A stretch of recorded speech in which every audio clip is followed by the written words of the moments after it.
Hey guys, how's it going? So this week I'm responding to another comment of somebody asking on my last video a really interesting question. I don't have the whole thing written down for me. I'll put it up over here.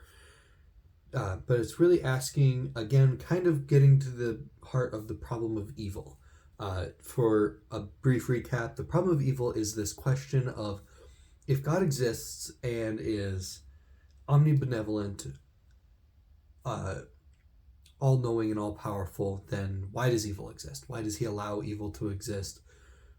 And it usually concludes either God's not actually all-loving, he's not all-powerful, or he doesn't exist, or something like that. One of these things is usually the conclusion drawn from it. I have a more in-depth video that I'm not going to get into right now on those details, but this question was related to my last video where I was talking about how heaven in Thomistic theology is described as this total perfect fulfillment of our being in every respect, and how hell is the total opposite. It's the absolute depravity of all our being in all our ways, in all of our powers. It's total lack in insatisfaction of all those things. Well, this question brings up the problem of evil again. Does this mean that there will be people in the end times that God sustains as fully separated in total depravity away from him, despite always knowing the correct, loving conditions for them to follow him into heaven? There's a lot to say on this. It's a really interesting question. So, why does God allow it? That's really what it comes down to. Why does God allow for total depravity? Why would that happen? Well, there's one answer that the church gives us, and then one thing that we can say otherwise. And that is basically, and this is the most accurate thing, this is what we can say with the greatest level of accuracy, and that is, we don't know. When it comes down to it, we just don't know. We can speculate, and I will speculate here in a moment. We can think about all the different reasons God might do this. But we don't actually, with 100% certainty, know the answer. So I want to preface it with that. If you came here looking for an answer, I'll give you some ideas. I'll give you some things we're thinking about. One thing that the church gives us for sure is he's got a reason. We don't know, but he has a reason. Another thing the church gives us that we can believe and that we hold to be true is that by the evil, some greater good can come of it. And I'm brushing over these just because the thing is, I recognize that they are not satisfying answers. They're just really not. There's something about them that is, in a way, logical and rationally coherent, but it doesn't... I've heard somebody say once they read through C.S. Lewis's book, The Problem of Evil, or The Problem of Pain, I don't remember what it's called, and he said, I would never hand this to somebody grieving. I would never hand it to somebody who's gone through great suffering. I would never come to them and say, don't worry, there's some greater good that God has allowed this to happen for. Because that's not comforting. It's not satisfying. So, I'll talk about some other speculations, other things that we can say, because that is what we really should do as Christians, as good Catholics, is to dive into these things that we don't fully know. The first one, and this is something that the commenter pointed out in a follow-up comment, is that they're coming at it from the perspective of universalism. Universalism, in this context, is referring to an idea that no one actually goes to hell. That's basically what it's considering, is that nobody... Hell is a possibility. It's a rational possibility. But nobody actually ends up there. God does, in the end, get everybody into heaven, and everybody will make the choice to walk into heaven. Now, I don't know for sure that the church has taken a stance on universalism. I don't think they have said, nope, we're not universalists, and I don't think that they have said even, yes, you can be universalist. I don't think the church has an official position on this. I could be wrong. Comment down below if I am wrong. If you know something more than I do, that would be very helpful. This is actually a perspective that I have considered a bit, and to a point that there's not actually many verses in the Bible, or any that I've seen, I could be wrong, again, comment if you see it, that the Bible specifically says people go to hell. The closest that I have seen that is explicit in this, like there's many verses that talk about the idea of hell and what it'll be like for people in hell, but none that say with 100% certainty that yes, people are going to be in hell. The closest one I've seen is the verse where Jesus says, the path to heaven is narrow and few will find it, and the path to damnation is wide and many will find it. That's the closest that I have personally seen that is fairly clear, saying people will go to hell. But there's, again, rational arguments around it. So that's what universalism is. It's just this idea that maybe these people will find the way to hell and God will, swoop them off their feet and bring them into heaven in the end. Something will bring them back round. Again, not totally convincing, but it is a technical possibility. I'm bringing it up because the commenter did talk about this. But we don't know. Again, we don't know on that one. This is the one that I personally think is really important to think about. The next one here. It's our own choice. See, the way the church talks about this is that in order for us to acquire grace, God has to have first given us grace. Like, in order for us to cooperate with his will and for us to desire heaven, God has to have first given us the grace to do that, which seems to take out of the question free will. And it's really hard position to rationalize around, but many people have tried. Some people have said that God eternally knows who's going to cooperate with his will and who's not, and so he only gives the will to those who will. He only gives grace to those who will.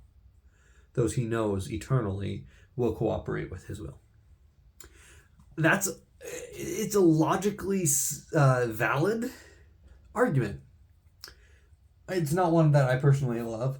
The big thing that needs to be understood with this: hell, those people who go to hell in the end times will be there by their own choice.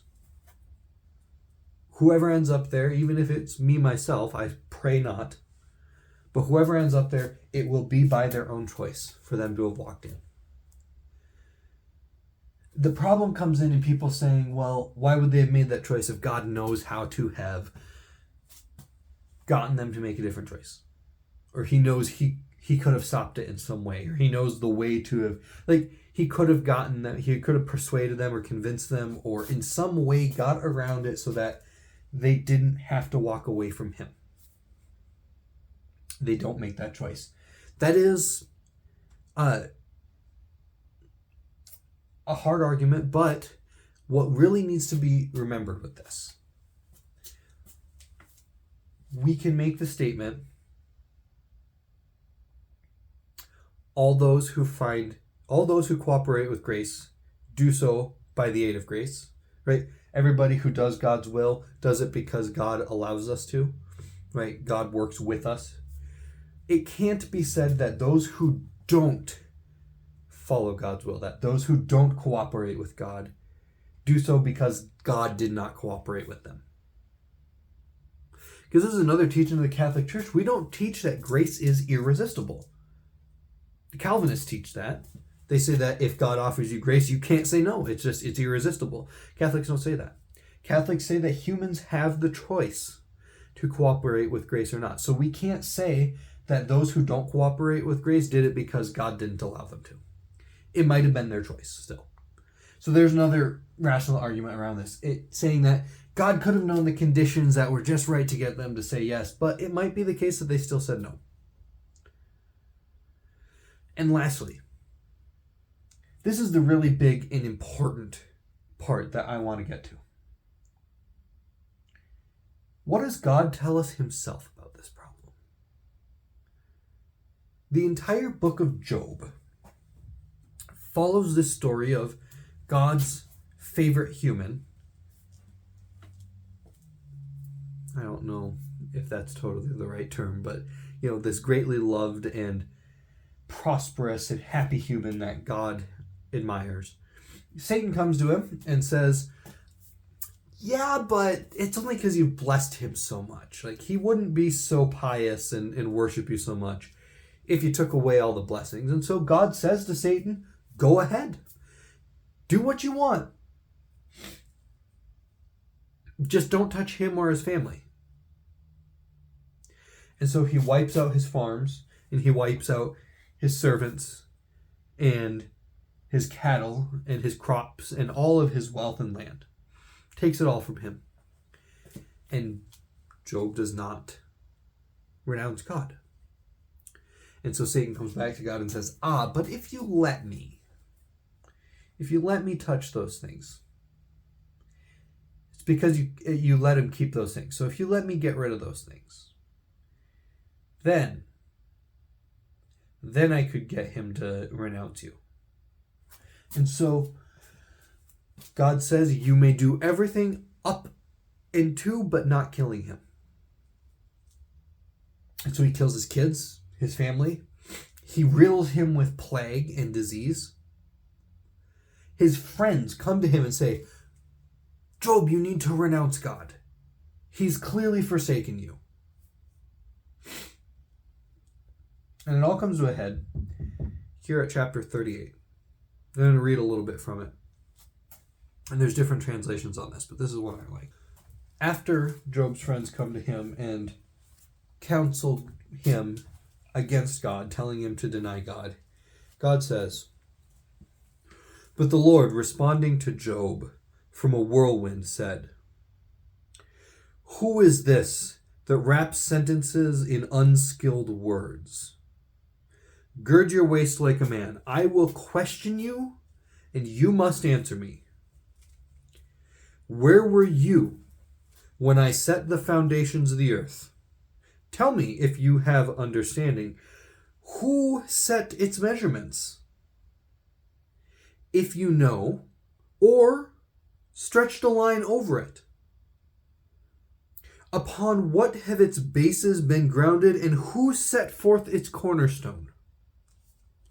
When the morning stars praised me together, and the sons of God made a joyful noise. Who enclosed the sea with doors when it broke forth as if issuing from the womb? When I stationed a cloud as its garment and wrapped it in a mist as if swaddling an infant. And he goes on, and he asks even more and more challenging questions.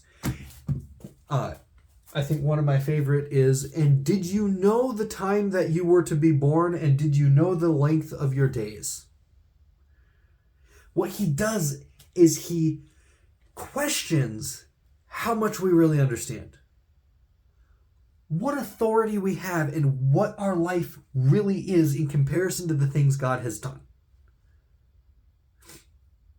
So in the face of all of this turmoil, in the scourging of Satan, when Job is being counseled against God from his friends, what does God say? He says, I'm in control, not you. He comes to Job and he continues on. He asks even greater questions. All questions that are structured so to put Job in a position of, I am small and unpowerful, and God is great and powerful. God goes on to bring creatures before Job, and show them, like the sea serpent and the Leviathan. Like he brings them forth and says, like, look at these creatures that I've created. You can't touch them. But I can. They come to me like pets, like watchdogs. Right? He shows his great majesty. He reveals something about himself to Job. He never answers this question. His response to this question, to the problem of evil, to all the suffering Job has gone through, is not to answer the question. It's to reveal himself. And Job says, yeah, okay, makes sense. Job sees God. He reveals himself to Job, and Job sees him and goes, yep, makes sense. I get it now. So we can know there's something in God's nature. There's something going on with God being so greater than us and we being so less, that there is a rationality to it, that it does work, and that there's something, if we seek to know God, if we come to him in prayer and the intention to form a relationship with him and understand who he is, that we will start to understand this question better. It's not a simple question. Many have said, and I think I agree, that the problem of pain or the problem of evil is probably the number one greatest problem for Christianity as a whole. Overall. If we could answer this question, there would be no great questions faced against Christianity again. Like, that's how big of a deal this question is, this problem is. And when God himself has a way to give us the answer, when he wrote us a book, he wrote us a poem. That's right. The book of Job is categorized as a work of poetry. Not necessarily a work of history or anything like that. It's a work of poetry where God explains, hey, I got this. Leave it to me. Is that satisfying to this? Well, that depends. If we take the time to look into it, if we take the time to keep thinking about this problem, keep questioning it, and keep questioning God and trying to get to know God more, then we'll come to understand the question more. Then we'll come to understand why it works, what is allowed by God's great nature, and why he allows it. Or we could say, hey, God didn't give us an answer. He must not have one. Whatever. Peace out. I'm done. Those are the options. So if we want to understand this question, those are the options. We can really dive into the question and try and understand God and try and understand the way he sees things and his reason through them. Or we can not, and we can move on from it and choose against it. And that's where it really comes. There's another thing going back to there. It is our choice. So what choice are we going to make? Hey guys, thank you for watching this one. If you liked it, please hit the like button, comment your responses, your thoughts, things that you liked or didn't like about what I had to say, criticism, critiques, anything. I'll try and respond. I try to respond to all my comments. I might make a video like this responding to your comment. And if you want to see more of these videos, remember to hit the subscribe button because that is the way I'll show up in your feed. Anyway, thank you guys so much. God bless.